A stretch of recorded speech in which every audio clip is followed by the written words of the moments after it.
বড়বাবু, বিপুল বলছি।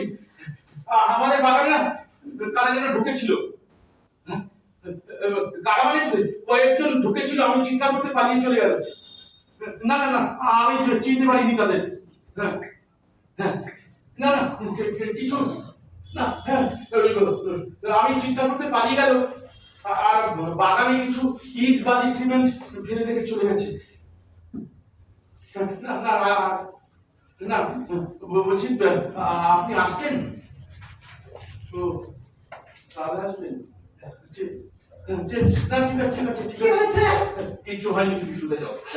কি হচ্ছে? কিছু হয়নি, ঘুমের ওষুধ খেয়েছো না, বলে শরীর খারাপ হয়ে যাও। না, আমার এখন ঘুম হবে না। তুমি আমার কাছ থেকে কিসের থেকে বাঁচাতে চাইছো তুমি আমাকে? আমি আমি এখন সব সইতে পারি, সব। আমার মনটা পাথর হয়ে গেছে। ওরা কি আমার কাউকে? সেসব কিছু নয়, কিছু নয়। কয়েকজন লোক আমাদের বাগানে ঢুকেছিল, আমি দূর থেকে দেখে চিৎকার করেছি, ওরা পালিয়ে চলে গেল। আর কিছু ইট বালি সিমেন্ট ফেলে রেখে চলে গেছে বাগানে।